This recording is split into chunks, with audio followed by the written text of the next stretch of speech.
Good evening, everyone. My name is William Iannuzzi. I'm president of the Board of Education, and we're going to restart the public session of the meeting. Colleagues, can I get a motion and second to reconvene the public session of the meeting? So moved, Castellano Minaya. Second, Brooks. All in favor? Aye. Any opposed? Motion carries. Can we all please stand for the Pledge of Allegiance?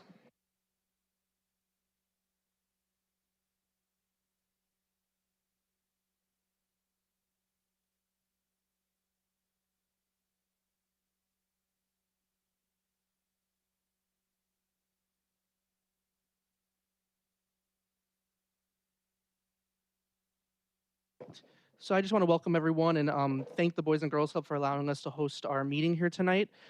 This is our second meeting here at the new Remington Clubhouse this year, and we're really excited. I also want to thank the PTA president of the Lincoln Avenue Zone, Ms. Otilia Taylor-Tanner. Give her a round of applause. She really, she helped set this whole meeting up tonight with our speakers and our presenters, and she gave us a nice little welcome downstairs. So Otilia, thank you so much. We're going to move on to announcements by Board of Education members. So do any of my colleagues have any announcements they would like to make?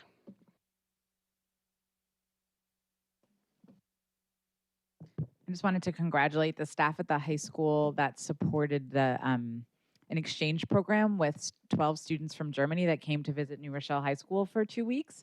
It was really great to see students be impressed by all the amazing things happening at our high school, and also to see the cross-cultural exchange that happened across the students. So congratulations to the high school on that. And then also I just wanted to wish all of the seniors who are in the process of the college application process lots of luck.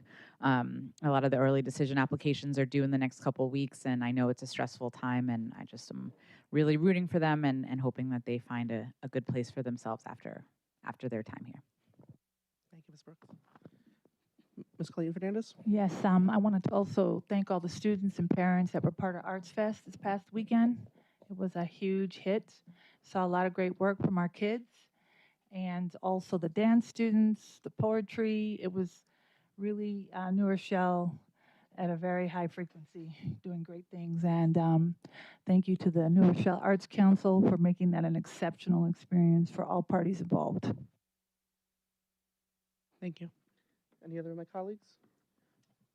Oh, Ms. Williams? Yes. Good evening, New Rochelle. It's great to be here with you again. And actually, I grew up at 80 Winthrop Avenue, Hartley Houses, over the hill. Yes. and I lived there until I was 9 years old, and I attended Jefferson School. And I found out that it was 1.9 miles away from where I lived. And also, it took us 42 minutes to walk from Hartley Houses to Jefferson School. And my mother, she really was an advocate for my education. And even though the school was really far away, she made sure that I was participating in after-school programs. And we walked from our home to Jefferson School, and from Jefferson School to our home, and we stopped at the Thruway Diner to have dinner. So a really great memory, and it's really great to be back here. And it's great to see so many wonderful faces. Thank you for being here tonight. Oh, and our children. Thank you very much. Thank you, Ms. Williams. Do any of my colleagues have any announcements? All right, seeing none, we're going to move on to the superintendent's report. So Dr. Reynolds, I'll throw it over to you.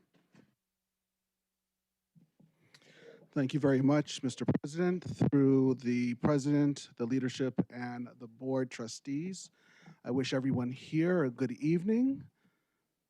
I wish everyone here a good evening. Good evening. There we are. Welcome, welcome. I do have a few announcements. I think we're going to spend most of our time at New Rochelle High School here this evening. So this past few weeks, we've celebrated Spirit Week, which culminated in our high school homecoming. And we had a pep rally, a football game, and a second annual homecoming dance sponsored by the New Rochelle High School PTSA. The dance was held in the gym on September 26th, and drew about 300 guests who were in attendance. And they walked the purple carpet at the Hollywood-themed event to tunes provided by DJ Billy and enjoyed Ray's empanadas and Maria's pushcart ices that evening. The highlight of the evening was the colorful balloon drop right after the crowning of the homecoming king, Mr. Jacob Wong Dunn, and homecoming queen, Miss Delilah Santa. Let's give them a round of applause.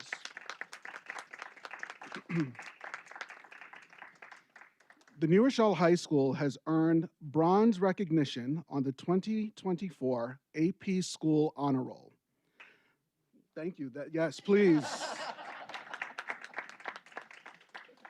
The AP, the Advanced Placement School Honor Roll, recognizes schools whose AP programs are delivering results for students while broadening access.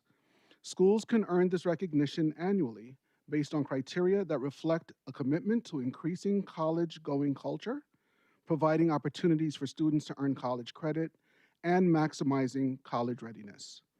For a school to be recognized on the AP Scholar Roll in a given year, it must meet or exceed the following criteria for their students in the most recent graduating class. Under college culture, 40% or more of the graduating cohort must have taken at least one AP exam during high school. Under college credit, 25% or more of the graduating cohort must score at least a 3 or higher on at least one AP exam during their high school career. And under college optimization, 2% or more of the graduating cohort must take 5 or more AP classes and exams during high school. At least one of these exams must be taken in the 9th or 10th grade so that students are spreading their AP experience across grades rather than feeling disproportionate pressure in any single year.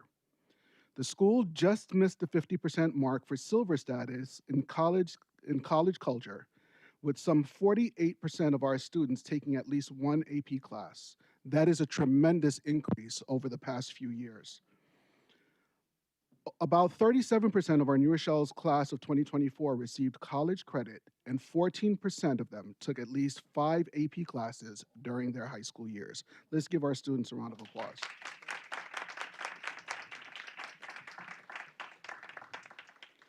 So as we close the month of October, we wish all of our families with familial ties to Italian ancestry a happy Italian Heritage Month. Jefferson School creatively combined the end of Hispanic Heritage Month with the celebration of Italian Heritage Month. Classes completed projects focused on the Hispanic cultures and Italian cultures and showcased their work on the auditorium walls. All Jefferson students took a gallery walk to observe the presentations and learn more about the accomplishments of history makers with Italian ancestry and individuals with Hispanic cultural backgrounds. Songs were performed in both Italian and in Spanish. On October 17th, students participated in a school-wide assembly where the 3rd through 5th grade classes performed Italian and Latinx dances that they learned through their dance residencies. The assembly ended with the students from the Italian language program singing "E la mia scuola." Would you like for me to sing a portion? Oh, so Ms. Taylor Tanner said no. Okay, so no thank you, she said.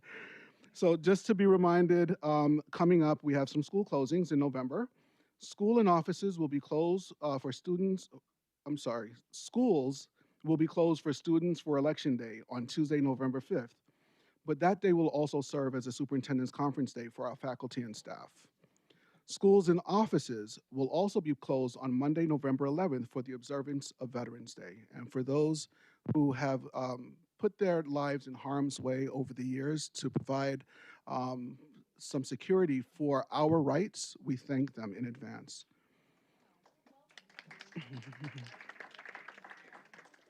Lastly, on Thursday and Friday, November 28th and 29th, I'm going to gain some weight because schools will be closed, as will offices, for the observance of Thanksgiving. The Wednesday, the day before, will be a half day of school for all students, faculty, and staff. So on the 27th, that will be a half day of school. And for our last announcement, I would like for us to please focus our attention on the individuals sitting at the dais with me. During the week of October 14th through 18th of 2024, we celebrated School Board Recognition Week to recognize our school board members for their commitment to our New Rochelle Public School children.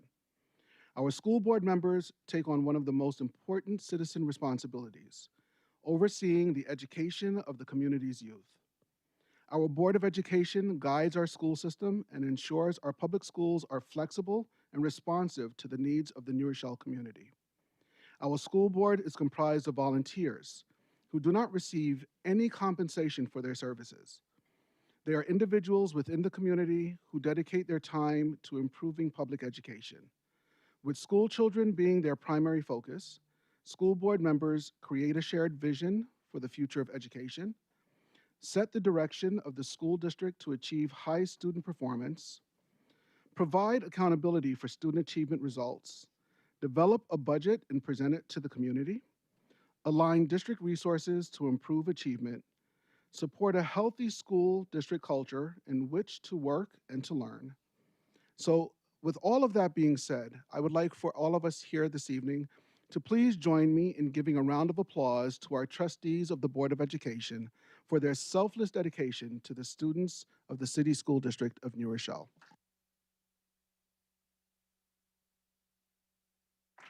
And we would like to also present to each of our board members a certificate of appreciation, as well as some swag that will always be able to identify our board members when they are coming to some of our community events. Thank you. So with this, we say a hearty thank you for all of the endless nights and for having to put up with me. Thank you very much, everyone. Thank you very much, Dr. Reynolds.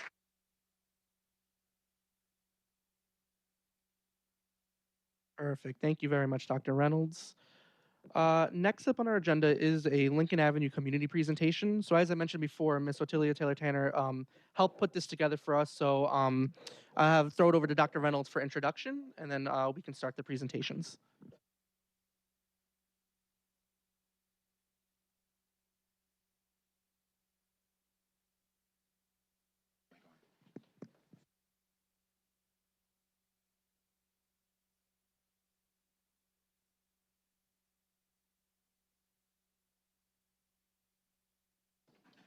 Excellent. Good evening again, everyone, from this side of the room. It is my distinct honor and pleasure this evening to stand before you with something that is about a year late.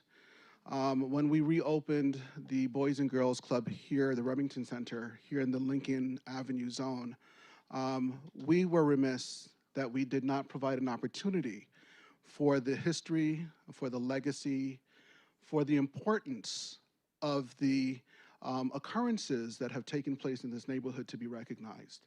And tonight it is our public recognition of our misstep, but more importantly, it is our opportunity to do what it is that we strive to do as a board and as a school district, to better our practices, to acknowledge our faux pas, and to make sure that we course correct in order to do what is right for those that are impacted by what we do on a daily basis.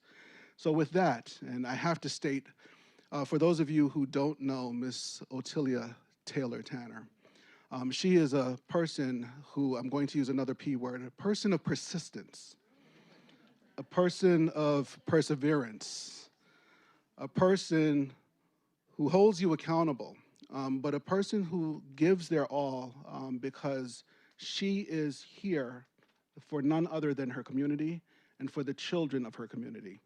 So tonight we are going to be led on a journey of the history, the current activities, and the future of the Lincoln Avenue zone. So with that, I'm going to turn the microphone over to Ms. Otilia Taylor Tanner.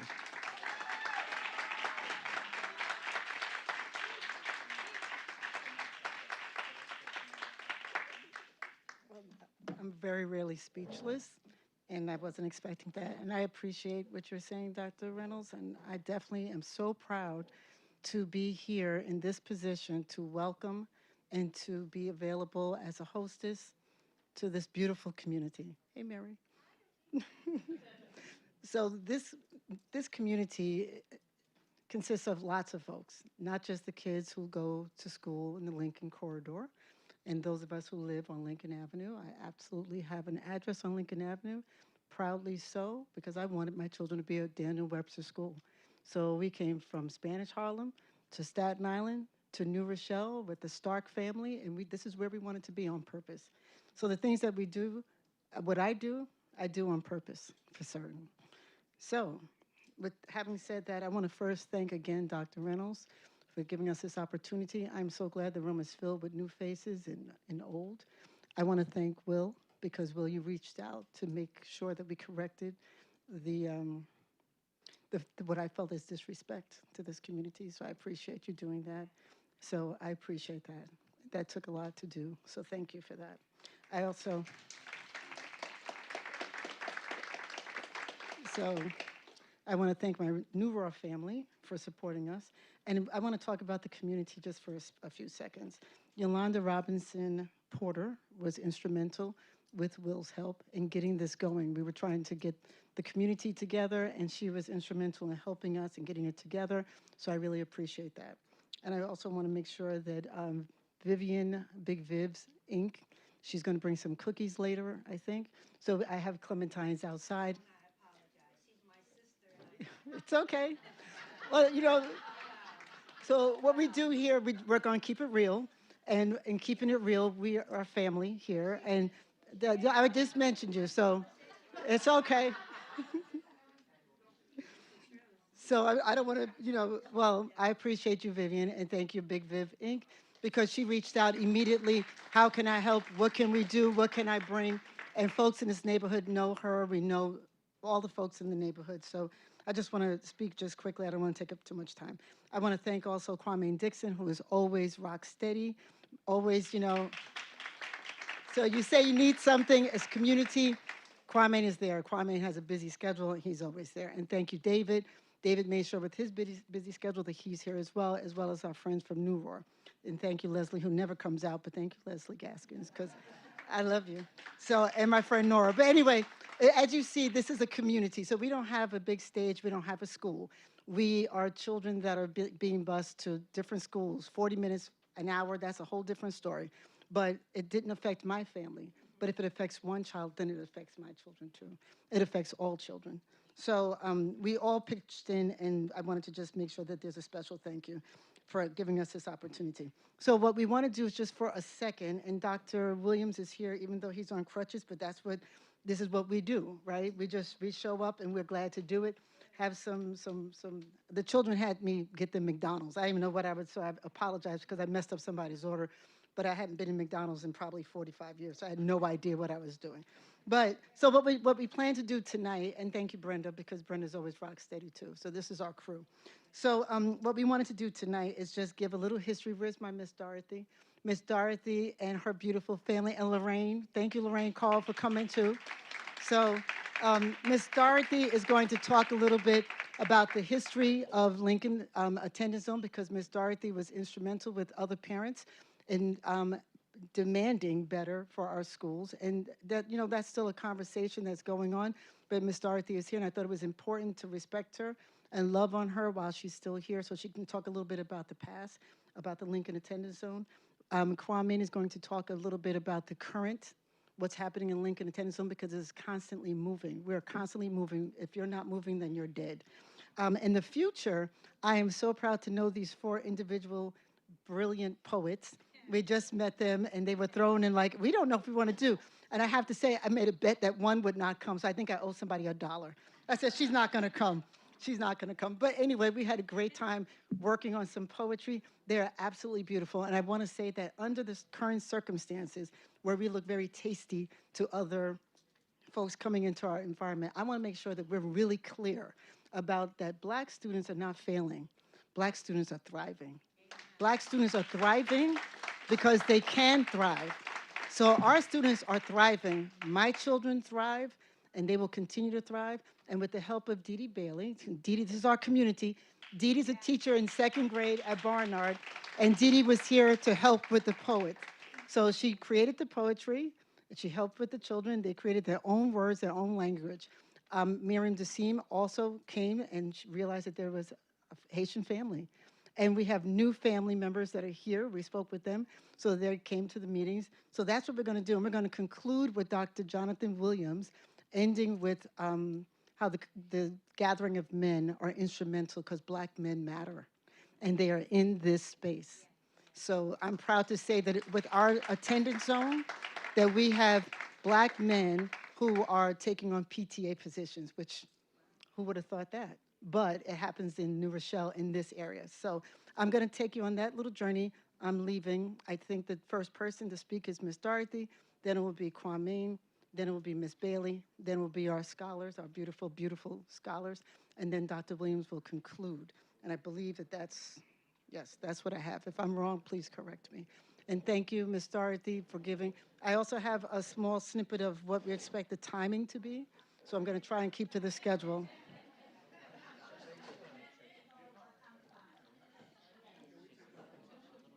Oh, Miss Dorothy, I think she might want to be here.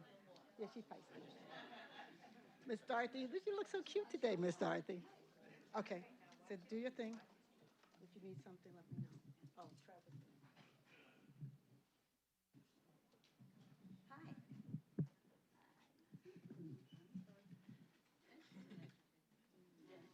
Good evening. It is nice to have a meeting here in our Lincoln School District. And I'm proud to say that I'm 91 years old. I graduated from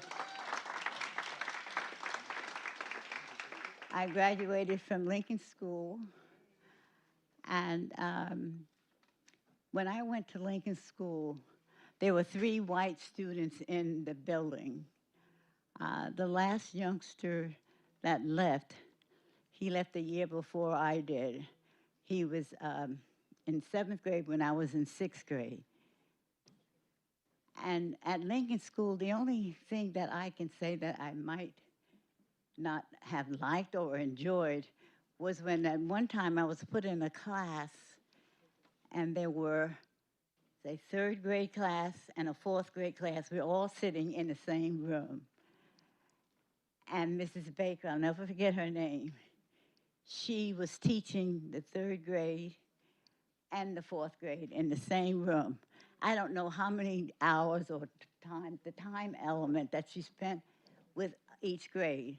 I just remember a few of the fellows, Bill Bills, Charlie Bills, and in my class, the 3rd grade, there was Teresa Brown. I don't know if any of you know her. She belongs to Charlotte Church. And Kate McClendon and myself and Joyce Shelton. But I enjoyed Lincoln School. I really did. If there was one thing that happened to me there, I was in 6th grade, and Miss Harmon said to us, Black people don't speak as well as white. But it encouraged me, it really did. I ran home to my mother, I said, Mommy, not me, Mommy, not me, Mommy, not me, Mommy.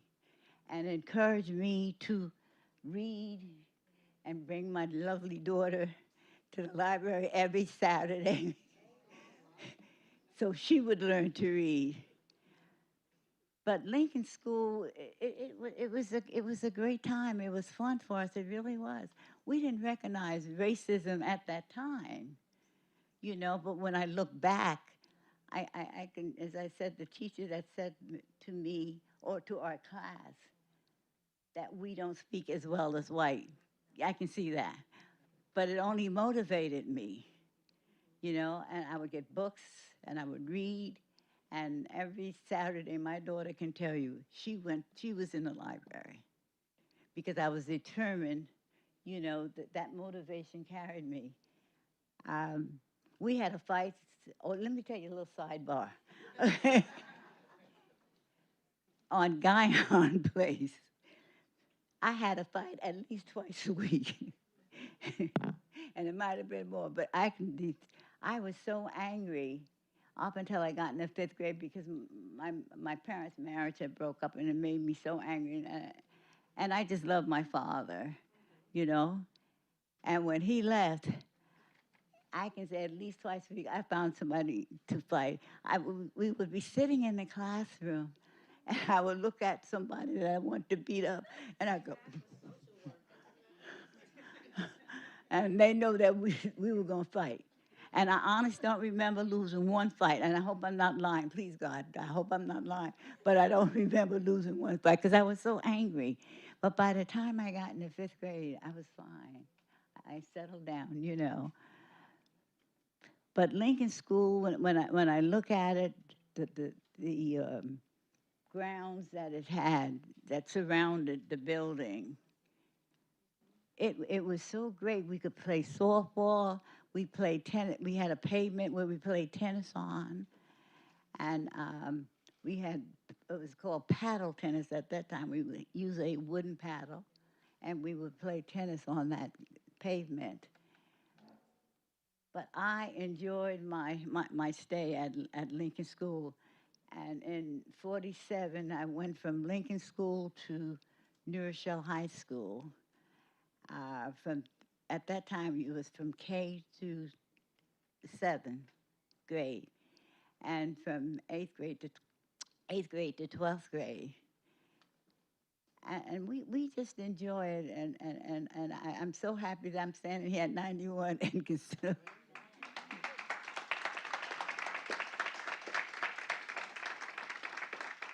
still remember, you know. Um, but I love Lincoln School. I really did, and I just hope that those that followed me, you know, had the same enjoyment that I had. And I just thank you for your attention and for listening. Thank you.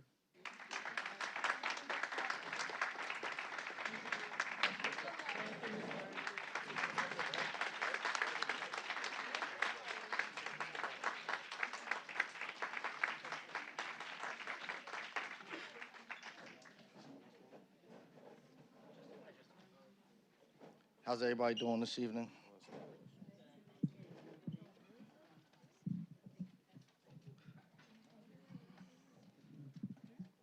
The Lincoln Ave corridor is rich in New Rochelle history. Some of that history is painful, segregated, memorable, and joyful. Miss Oliver just gave us a blast from the past. A lot has changed from the past, some for the better and some for the worse. But either way, those of us from the corridor are prideful of what the corridor means and represents to us. Love and unity is what has held us together in our corridor.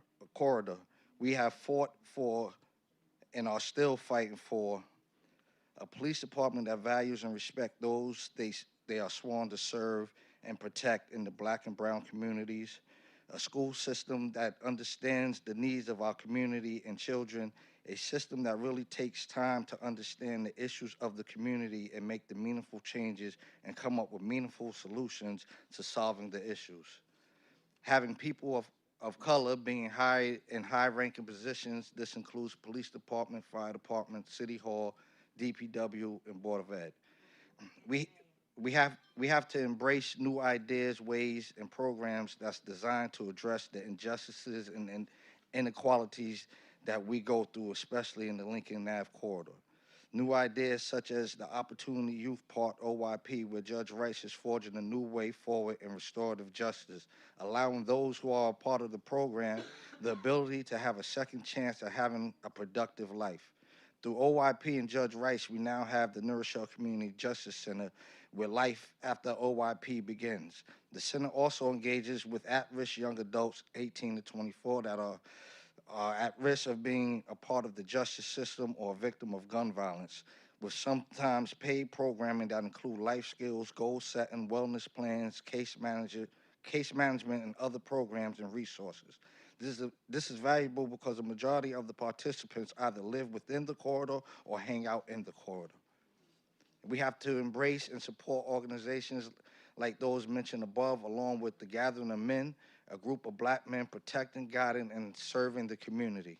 The Lincoln Attendance Zone PTSA, which was created to represent the Lincoln corridor, even though absent of an actual physical building, they represent the children who are bused every day out of the corridor to schools outside of the Lincoln Ave zone and District 3. So let us be mindful on what we can do to help knock down the barriers and stigmas that affect the Lincoln Ave corridor. It takes a village. It's time for the village to step up with action and not just words. I also want to add the African American Advisory Committee and my brother's keeper. Thank you.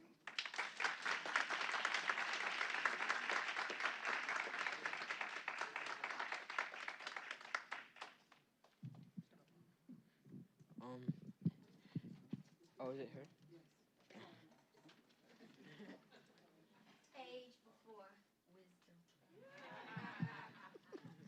Hi, everybody.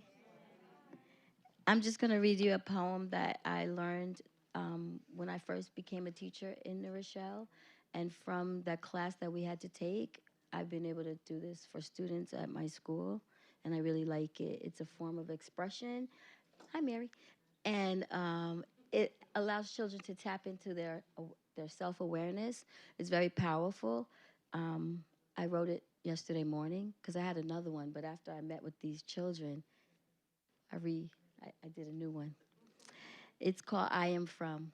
I am from being a daughter, sister, friend, mother of two, godmother, aunt, and grandmother of four, in that order. I am from remembering the tragedy, yet honoring the legacies of my ancestors past.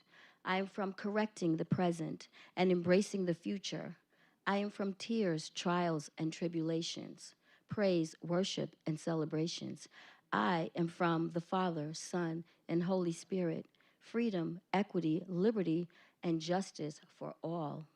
I am from music, songwriting, singing, and portraying, laughing, dancing with friends, parlaying. I am from being union strong.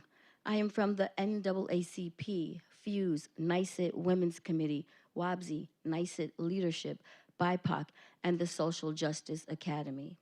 I am from teaching many children and young adults for 26 years.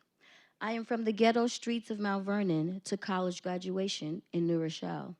I am from pain and poverty to healing, internal wealth, and promise, the rough side of the mountain to joy in the morning.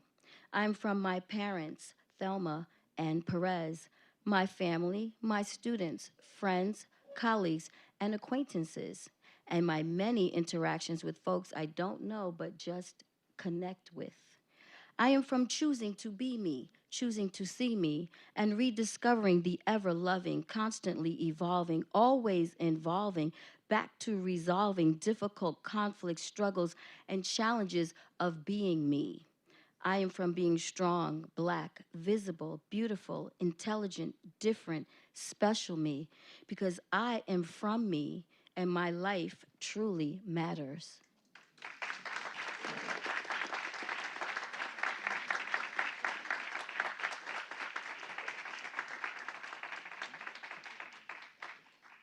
Thank you. Now we will have Benjamin Woodson. He's in the 10th grade at New Rochelle High School.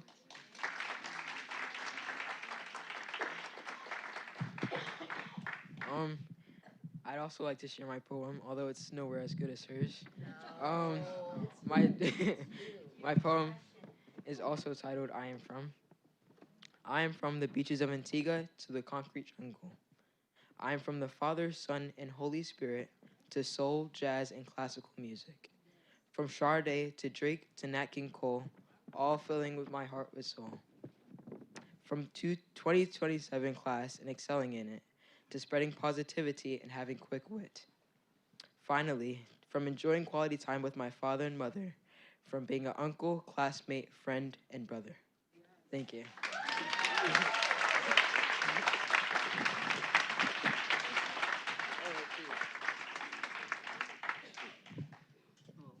Thank you. Just so you know, we just did these poems. When was it? Monday? Was it Thursday? And they were a little nervous, and they were like, "No, we don't want to do it." And we were like, "Yes, you can. You got this. Come on, you guys are good." And literally, I read my one poem, but I think before I read it, I tried to explain to them what they needed in the poem and what they had to say. And we just went through some quick examples, and that came out of just like a few minutes. I was stunned, and then I had to go home and do a new one because I was like, okay, now you're getting a little deep, so I got to match the depth. So the next person, our next poet is Chrissy Noma. She goes to Albert Leonard Middle School, and she is in the 7th grade.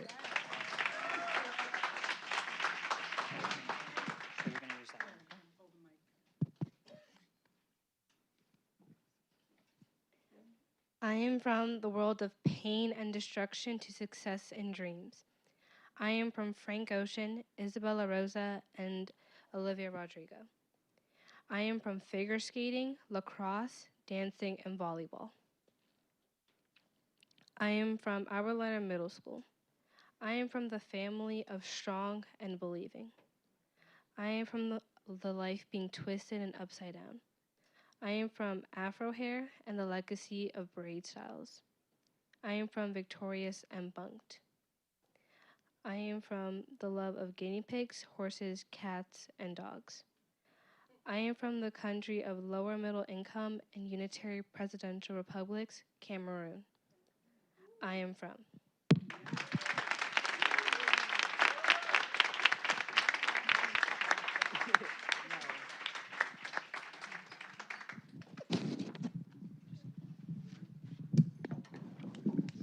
I forgot to do that for y'all. Next, we have Carell Joseph. Oh, by the way, she said bunked, and I was like, what now? And she said bunked, and I said, who? Because I didn't know what that was. And she's like, it's a TV show. And I was like, oh, pardon me. I lost my head. But I remember my grandkids do watch it, but I didn't get it at first. The next poet is Carell Joseph. She's also from Albert Leonard Middle School, and she's an 8th grader.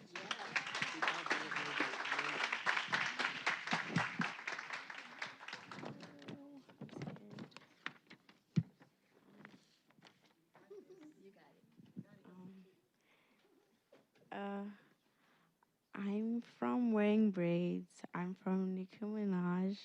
I'm from Starbucks. I'm from eating Caribbean food. I'm from watching covers of electronic guitars and great music. I'm from a country of poverty, so they say, but I know it's with great richness. I'm from loving parents. I'm from cats. I'm from the city that never sleeps. I'm from anime references. I'm from Young Manny. I'm from God. I'm from Hello Kitty. I'm from lip gloss. I'm from helping others. I'm from kindness.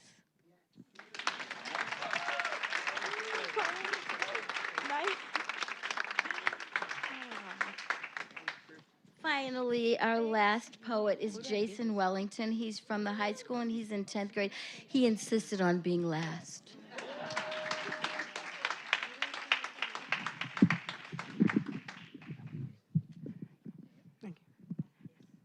Good evening, everyone. My topic is I am from as well. I am from a Wellington, product of the soul of New Rochelle. Volunteering is my choice. Listen to my voice. Move it, break it up, time to go home. That is the sound of a cop that I opt to become. Boom, boom, boom. Here comes the drummer boy. Look out, it's Jason Wellington. Thank you.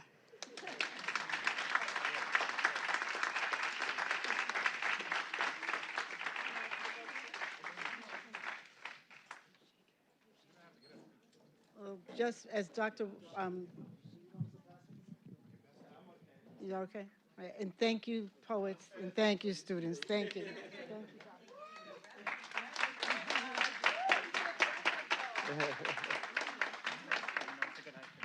you. Yes.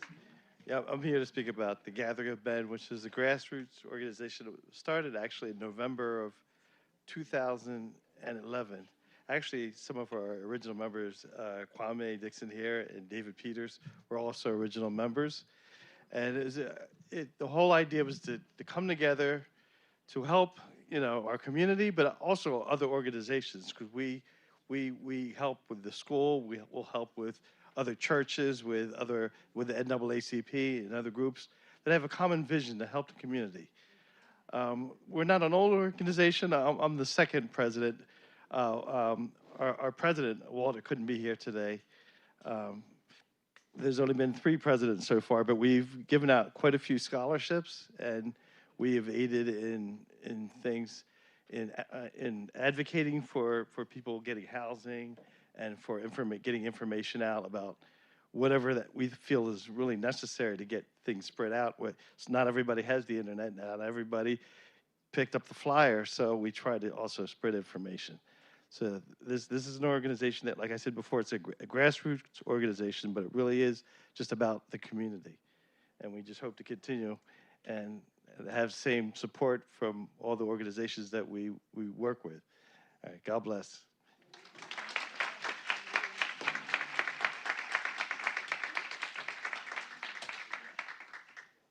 Just thank you for allowing us to present this vibrant community. Hopefully you had a small tour. Imagine if the lights were down and we were in a speakeasy in the village or something. But we wanted you to feel the feeling and the vibrancy of our community. And even without a school building, we all gather here and we're having a good time and we're sharing some information with you, some love. And hopefully you feel that and take this community seriously and keep us in the forefront of your mind. The students in this environment, they matter, like every other student in our community. So thank you again.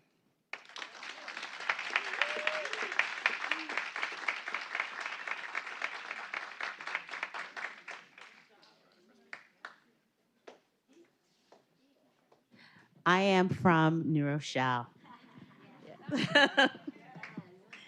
And first and foremost, I'm a child of God. And if it does not affect my children, it affects all children, not just mine. And Black children are not failing, Black children are thriving. And we can see that here today. And the Lincoln Avenue corridor has always been fighting the good fight. And I want to thank the Taylor family and the other families who worked together on the Taylor versus the Board of Education of New Rochelle desegregation case. And Mrs. Oliver, thank you all for all you've done. I am here today. I received a world-class education in New Rochelle Public Schools because of the work that you did and the other families did. And also I want to thank your daughter for being your inspiration and your granddaughter, Ms. Sharon Foots.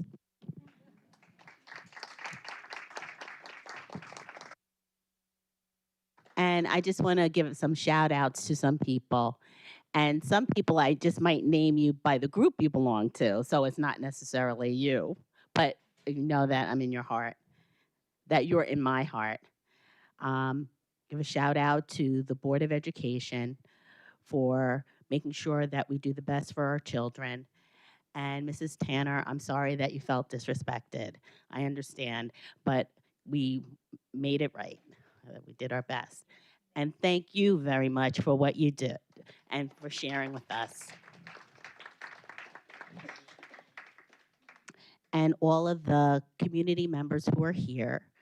And I would like to thank New Roar, the Honorable Pearl C. Quarles, who is the first African-American board president for New Rochelle.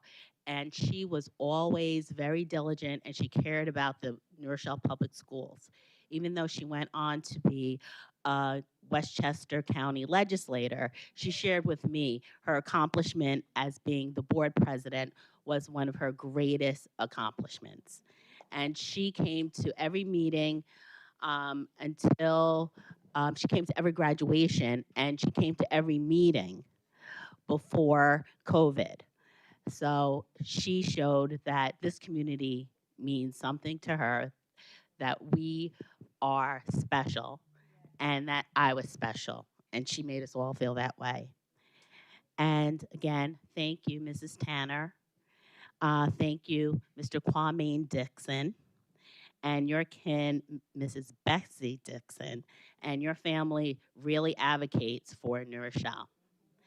And also I want to mention the late, great Napoleon Holmes, who always advocated for this community. And I remember when I was a kid, my mother would always read the Standard Star newspaper. That was before LOHUD. And she said, Napoleon Holmes made the paper again, because he was always advocating for us. And also Mrs. Miriam DeSeem, who's always advocating for us, and the Gathering of Men, and Mr. David Peters, City Councilman, former board member, the NAACP, New Rochelle branch, the current president, Mr. Mark McLean, also past president, Mrs. Dr. Carla Woolbright, and her great daughter, Aisha Cook, and also NYSET, the Union of Professionals, who make sure that we receive the best treatment as far as working is concerned. And Shiloh Baptist Church, Bethesda Baptist Church, yes, all on Lincoln, yes, yes, and Pastor Weaver, and also Ms. Vivian Spady, and she brought her daughter here too. There she is, Big Viv. And the Boys and Girls Ladies Auxiliary. I don't know if that's still around, but that was really big. It is. That was really big when I was a kid. And the Gathering of Men. And the Campus School PTA, and Brenda DiGiacomo and Mrs. Lorraine Carl, and also the Lincoln Avenue PTA. And also today I received an email from City Councilman Shane Osunloye, and he invited all of us to come and to advocate tonight. And thank you very much. And I just appreciate everyone who is here, even people I did not mention, but know that you are appreciated, we are appreciated, and we will continue to thrive, and we will keep on keeping on. Thank you very much.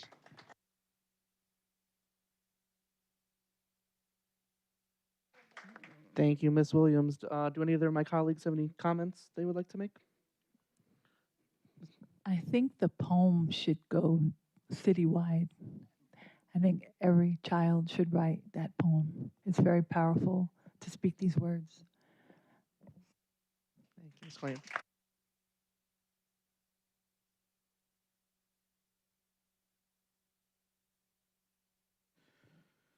So tonight we have been offered something that is unique, something that should be cherished.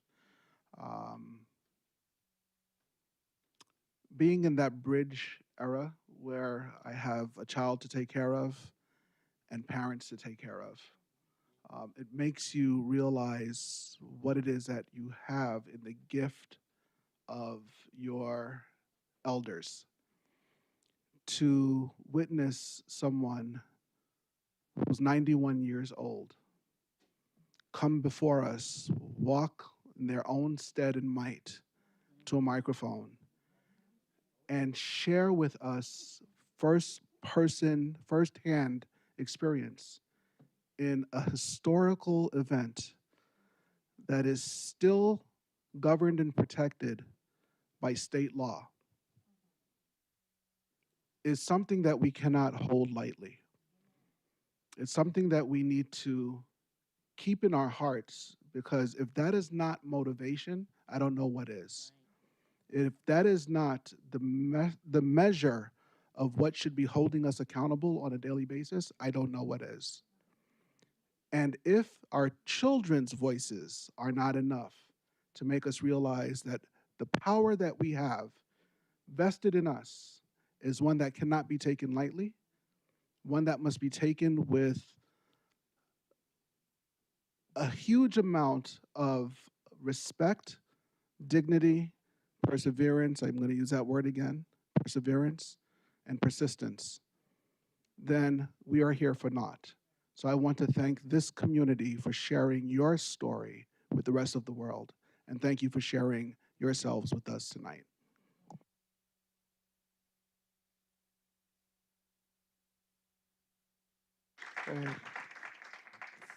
Thank you, Dr. Reynolds. Thank you, Otilia, and thank you for everyone that spoke and presented today. I've been on the board for it's my 6th year now, and this is the first real robust meeting we've had here in the Lincoln Zone with this type of participation and just hearing from directly from the community. So thank you so much for really pushing us to do this.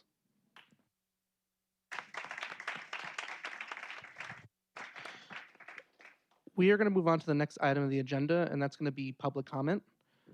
I'm going to read a brief statement, and then we're going to go. We have over 11 people signed up for tonight. So, ladies and gentlemen, we are about to convene into the public comment period of the meeting. The Board of Education adopted Policy 1230 in April 2022 to ensure all members of the public had the opportunity to speak at both of our board meetings each month. We believe it is crucial for us to hear from our community members about their concerns and issues. Having said that, please note that the board is here to listen. The public comment period is not designed to be a discussion, and accordingly understand the board will not respond to your concerns and questions tonight. We take your concerns and questions seriously and want to have sufficient time to process and research issues if need be. We will, however, respond to your questions and concerns at a future meeting or have the proper staff member get back to you at the appropriate time. I also want to point out that under state and federal privacy laws, we are unable to entertain any comments or questions about school personnel and students. Please know, however, that we take personnel concerns very seriously. On these matters, we would ask you to go through the appropriate administrative channels. Finally, we recognize right now our nation and our community are polarized on a number of issues. That said, we want our school board meetings to serve as an example to our students that members of our school board and members of our community can deal with controversial issues in a civil manner and demonstrate mutual respect for one another. In that spirit, we will insist that all speakers and members of the audience maintain civility and respect for any divergent views that others possess. We ask that speakers please address their comments to the board directly rather than the audience. And in the likely event the meeting becomes unruly, the board will recess the meeting and return once order has been restored. Finally, I want to remind everyone that you may submit written comments to the board in lieu of speaking during the public comment period if you so choose. Tonight, we've set aside 30 minutes for a public comment where each speaker who signed up before 3:30 today has 3 minutes to speak. If a person requests to speak after 3:30, you may sign up in person at the meeting with the clerk and will be afforded the opportunity to speak during the public comment period.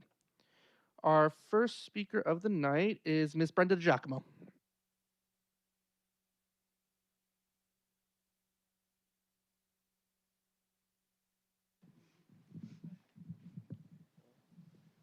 Hello. Good evening, everyone. My name is Brenda DiGiacomo. I am a parent, I'm a community member, and I'm also Huguenot Academy PTA president. This is my 2nd year.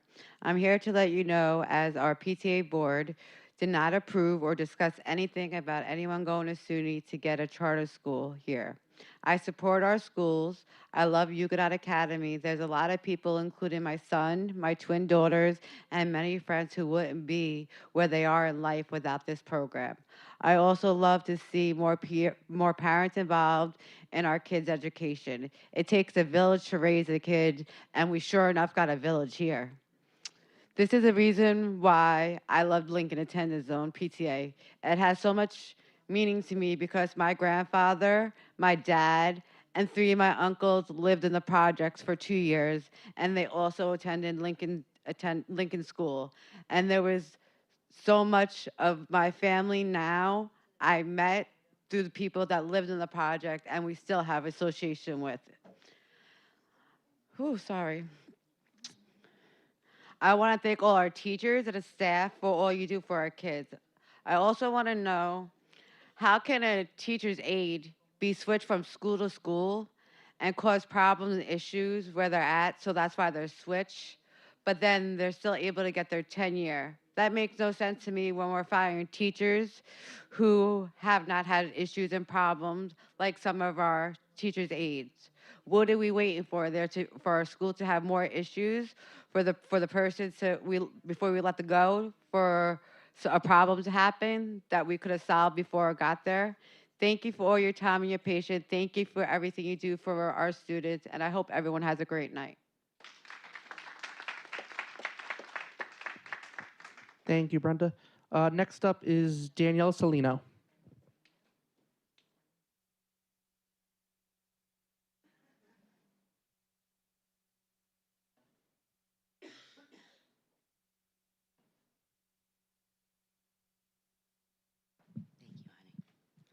Hi, good evening, everybody. My name is Danielle Salino.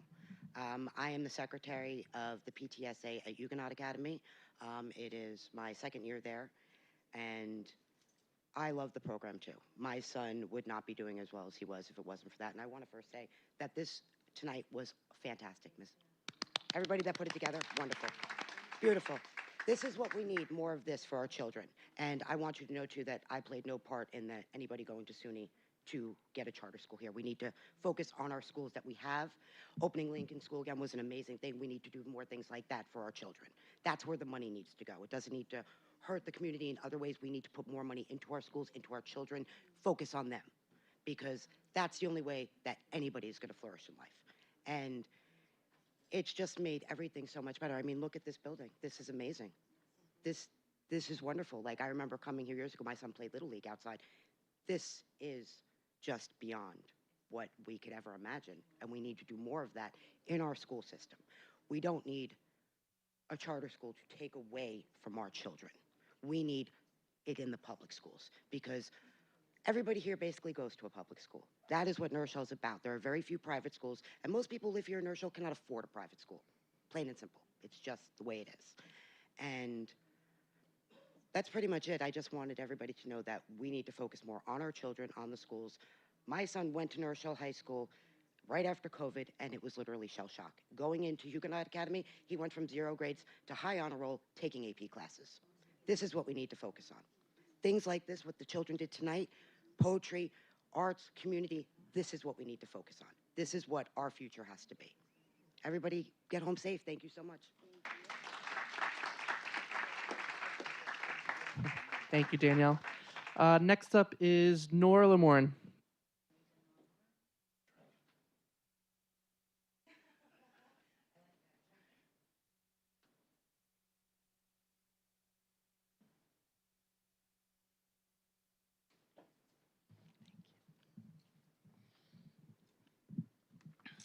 Good evening.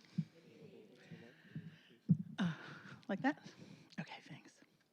I want to thank you all for your service. When I first became involved in New Roar a number of years ago, for a period I attended every board meeting, and I am bowled over by the work and effort that you all do without compensation and often without regard. That said, I do want to address, I mean, there's been some mention of the history of disrespect to this community, and I love how positive it's been.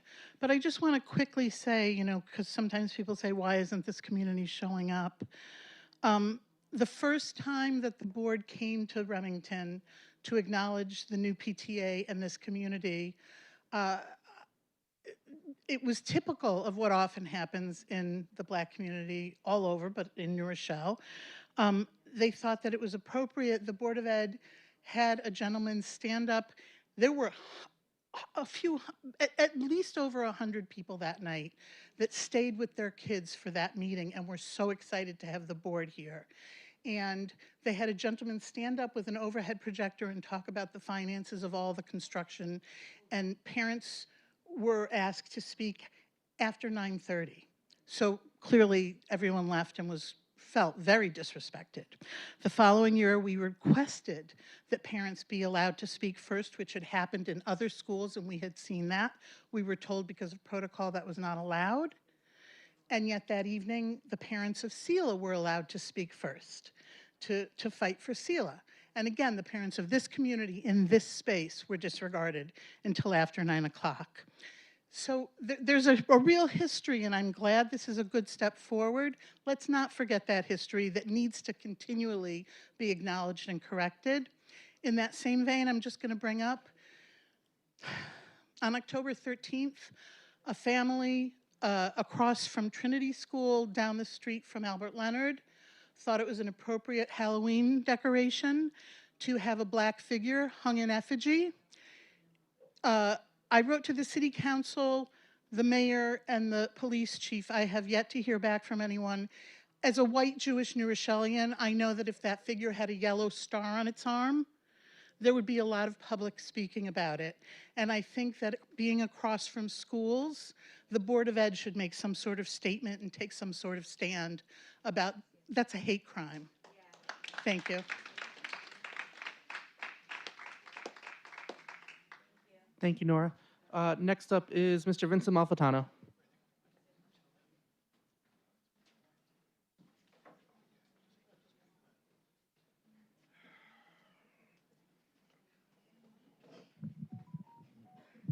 Thank you.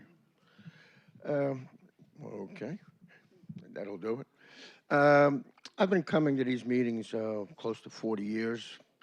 I've run for the board and other things, been very active around town. I only say that because I do hope that some members of the community who listen to my words know that it comes from a point of hoping to have some information heard and perhaps acted upon, which doesn't happen much, I'm sorry to say. I've been speaking on this issue of the Lincoln attendance zone for years and the disrespect to this community and still having people bust. And Ms. Williams, you lived 1.9 miles away. Weren't you eligible for busing or didn't they have it then? But I thought I heard you say you walked when I was listening on the Zoom at home, that you walked to school. But maybe I'm wrong. But in any case, the thing is this. I'm coming here tonight because there are many issues about our board and our general election coming up that I think our community needs to know about. I've quoted from state regulation about the red flag law, which was enacted to protect our schools against dangerous children. I've also quoted the regulations regarding how to handle transgender children in school. And I just have to tell you that our Democratic friends and this board seem to have no interest in protecting parents' relationship with their own children. Under the red flag law, this school board can ask their lawyers to go to court in Westchester County and get an order of protection against your child of any age and have a police officer serve it on your child in your home tonight. I asked Senator Mayer, and don't you think it'd be good to have parents get a phone call before you send lawyers to court? No, they might hide the guns. But it has to do with drugs and but. On the issue of transgender children, do you know that the Democrats in New York State have a regulation that says if your child of any age expresses an interest in having a different gender, they can credit that and lie to the parent about the name they're calling your child. You can send your child Susie to school, but the school is calling him Jim. But if you call the school, they'll say, oh, Susie's doing great. The superintendent and his board are okay with the laws of New York allowing your teachers to lie to you. I've asked Senator Mayer, Mr. Otis, Senator Fernandez, and others to do something about that. They will not, because that's the Democratic Party agenda. The state knows more about how to take care of your children than you do. That's the power of their stat. Be careful of that, so I cannot vote for any Democrat this year, ladies and gentlemen.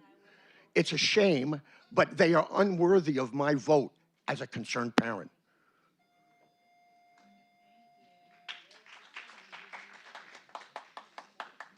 Next up is Ms. Otilio Taylor-Tanner.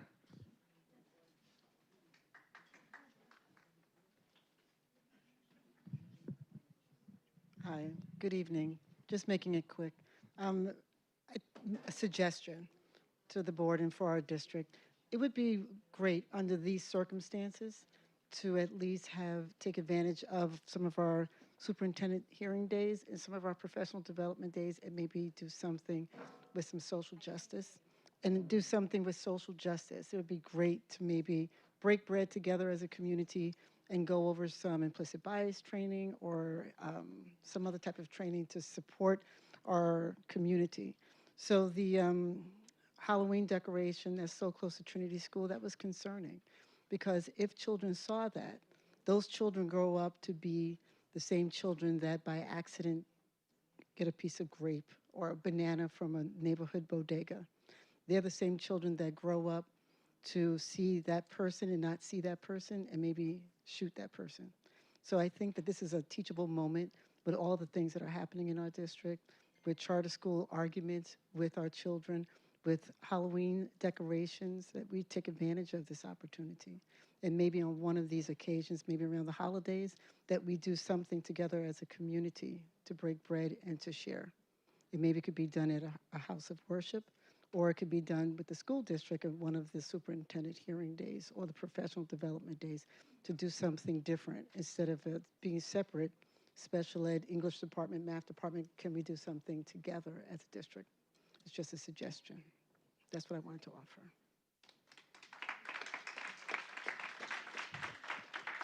Thank you, Ms. Taylor Tanner. Next up is Mr. Kwame Dixon.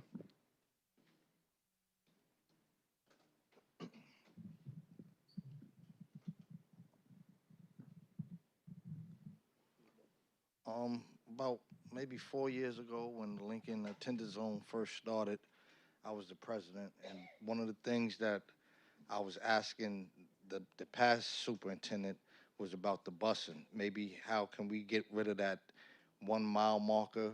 For instance, we have parents that live in Bracey, which is the Hollow, got kids that go to Trinity, but they might have a newborn, but because there's no busing, now they got to come out in the inclement weather, pushing a stroller with a newborn to bring a child to the school. And maybe we could look into trying to create our own bus service where we don't have to rely on an outside service. We could do it ourselves, and maybe we could get rid of that mile marker so everybody will be entitled to having busing. Thank you. Thank you, Kwame. Next up is Ms. Miriam Dasim.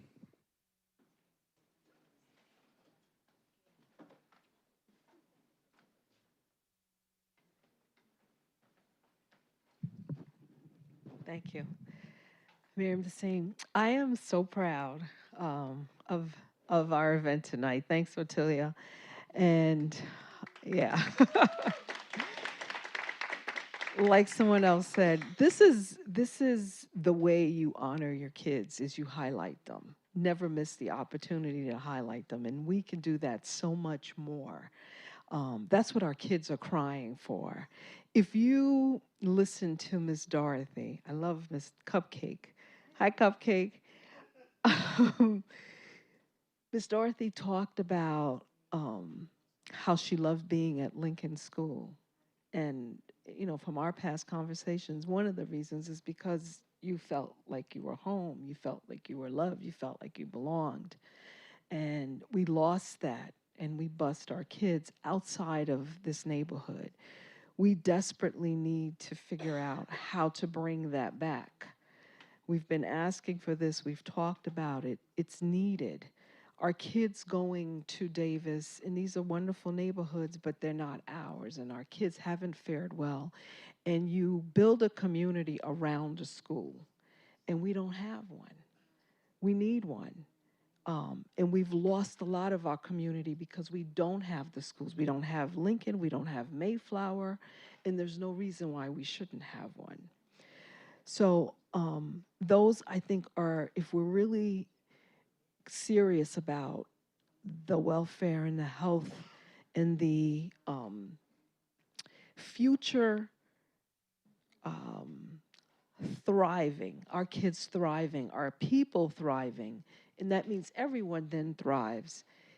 These are some basic things that we from the school district need to do. A lot of the things that go on, you got to realize a lot of ill education and miseducation has taken place here, and the results are some of the ills that you see in the city. And we have to correct that. So much is dependent on us correcting that. So when Ms. Dorothy talks about, you know, she was angry about certain things going on at home, and she was out there tearing it up. I remember I went to the school. I came here, age of 7. I had to fight my way because I didn't speak the language, and they tested me, and I was fighting every day. And my mother was coming here, and you know, she's like, "You can't be acting like this," but I had to do it. And later on, I became friends with everyone, and we're like family now. But we have to understand how our kids go through so much and not give up on them, and push them out of the school district. So that's some of the things that I think we need to focus on. Thank you.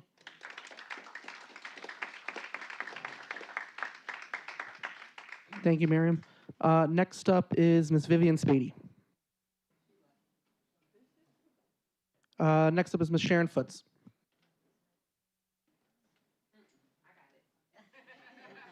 I got it. I do. I got it. So nah, he's the one who snatched the mic from me. I just remember now.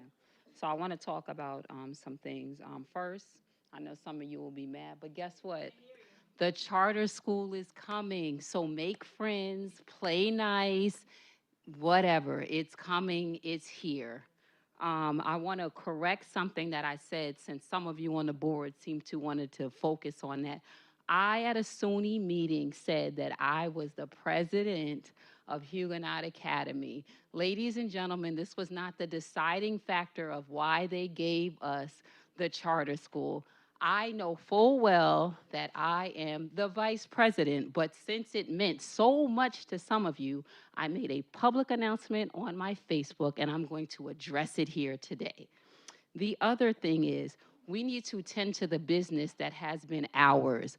A lot of you, this is not to poke any fun at anyone, you are not from New Rochelle, so you couldn't understand how much respect you should have given my grandmother by standing up when she spoke, or my mother because she's been here since they laid the first brick. You wouldn't understand some of the stories that people have shared with you in this building, like Miss Valerie living in Bracy to have to walk. You couldn't understand Kwame Dixon's story about being a New Rochellian, having to walk from here to there, and your child being bused from City Park for an hour someplace where historically our children are not being educated. You couldn't understand because you're not from here and you're just board members, some of you, that Black children are failing. Now, the children that we saw are definitely thriving, but Black children are failing, and we can look at the evidence from 6th grade to 8th grade, how they start out well, and by the time they get to 8th grade, they are not at reading level, their ELA sucks, and these are fun facts that all of you can read by the information furnished by these people. What we could have done before the charter school, since it seems to be a bone of contention with some of these people on the board, is we could have done the work. We could have addressed the issues that were going on 5, 6, 7 years ago, because I've been at these board meetings saying this. I see a lot of new faces in this space, and you know why? People will show up where they are most comfortable. Black parents care about their children in the city of New Rochelle. What they don't want to do is be manipulated, lied to, strung along when we go to your spaces that historically have done nothing for us. So just because the charter school is here, everyone, doesn't mean that you shouldn't stop doing your work. Thank you.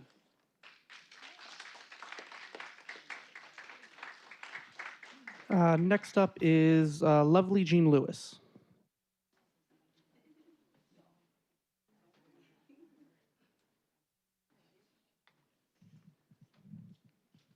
Hi, everyone. I'm Lovely. I'm a parent. My daughter, Eliali, Carell, and Caitlin Joseph, last year was Davis, and then I did not know that she was gonna get pulled out. There was no communication whatsoever, and then she have to wait in 2 weeks after the school to be open for her to for me to find out that she have to get transferred. And then when she go there, she don't fit in, and then that she like always crying to me that she doesn't like to go to Davis school. And then I'm wondering why not they don't have that type of communication, and then to let me know what's going on, that I have to do a certain step for her, but she already there, so why they put her out? And they told me that's not her zone, and then she's right there. Because I go to school because I'm in a nursing school, and then sometimes she take the bus because I have class at 9 a.m. I have to drove 20 minutes to take her there to Davis. And then that's the reason why like I'm addressing that tonight. And thank you for those beautiful ladies for talking to me and then to bring me here tonight. Hopefully she can go back to Davis. That was my concerns. Thank you so much. Barnard, I'm sorry. Yeah, for her to go back to Barnard. Thank you.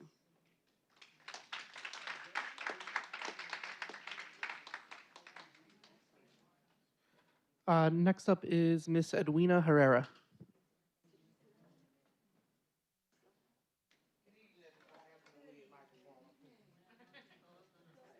I'm sorry, I don't really don't dress this way.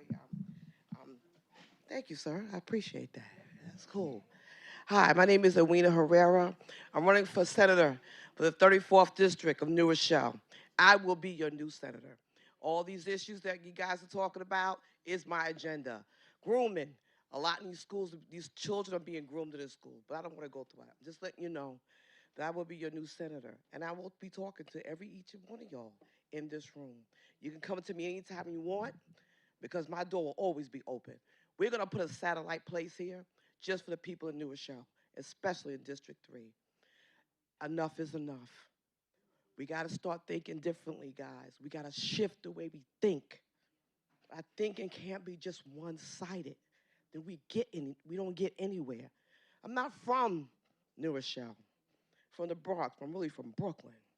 But that means I came a long way to get here. So hello. So you know if I'm in here, we're going to do some damage. And we're going to take care of the people in New Rochelle, even the boy. A lot of you might be from other places, but it's okay. We're going to get together. But what we're not going to do is take advantage of our children. And all the taxes I pay here, we're going to do the right thing. So if you go to the polls, I will be on the ballot, and I will be your new senator for the 34th district in New Rochelle. And I thank you very much. I'm going on.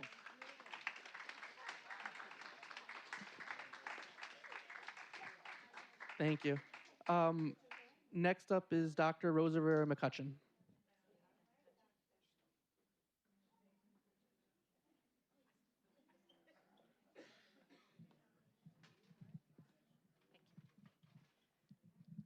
I think that's good. Okay. Rosa Rivera McCutcheon, Faneuil Place. Obviously the charter school is a major piece of news that the charter school was approved. I think for a large number of people in our community, that approval is deeply disappointing because of what the implications are for funding, the loss of funding in our public schools. But I think it's important, as we know from someone like Sharon Foots and others in our community who are supportive of charters, that really those that do support the charters are genuinely supporting it because there's not just a perceived failure, but there is a real failure that our district has done to certain children in our community. And it's not just today, but we're talking about generations of failure in our community with specific kids, particularly Black kids and Latinos, particularly Spanish-speaking children and immigrants. And so there's a legacy of this district failing certain kids. And we can trace that back as far as obviously the Lincoln School being closed. Desegregation is not integration, right? When you're desegregating and you're closing schools, what you're doing is taking kids who maybe are in schools that have inferior facilities and maybe have, some teachers that are deeply problematic, as Ms. Dottie shared. But by and large, you've got kids attending schools who are embracing them for who they are. And so what we have is a legacy in our community of desegregation that really destabilized particularly the most marginalized people in our communities. And our schools really never did the job that it needed to do in order to address the real needs of particular communities. And so one of the things that is a byproduct of that is the lack of relationships, the lack of care, the lack of a sense that people, your teachers, your educators truly believe in your capacity to do well. One of the reasons that folks always praise Huguenot Academy is because of the relational component there. And so we really need to think about, again, what is animating the folks that are really interested and supportive of the charter school? Why are some members, some segment of our community constantly saying that the charter is the way to go? We need to look at that and actually investigate it and make the changes in our schools that address those concerns. Until we do that, we're going to have this continuous divide. Charters don't solve problems. The truth of the matter is they actually cause more problems very often, but we need to understand the why behind the rationale. Thank you. Thank you, Dr. Rivera McCutcheon. Would anybody else like to sign up for public comment tonight? All right, seeing none, we're going to move on to our next item of the agenda, which is our consent agenda personnel resolutions. Colleagues, can I get a motion and second to approve consent agenda for personnel resolutions number 25-172, 1 through 26, number 25-173, 1 through 17, number 25-174, 1 through 5, and number 25-175, 1 through 18, according to the recommended action for each item. So moved. Castellano Minaya. Second. All in favor? Aye. Any opposed? Motion carries. Next up is our consent agenda for general resolutions. Colleagues, can I get a motion and a second to approve consent agenda for general resolutions number 25-176 through number 25-184, according to the recommended action for each item? So moved, Ross. Second, Lewis. All in favor? Aye. Any opposed? Motion carries.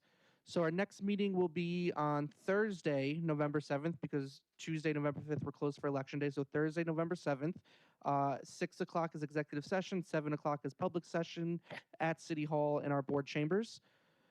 And tonight, and colleagues, can I get a motion and a second to adjourn the meeting? So moved, Brooks. Second, Ross. All in favor? Aye. Any opposed? Motion carries. Good night, everyone.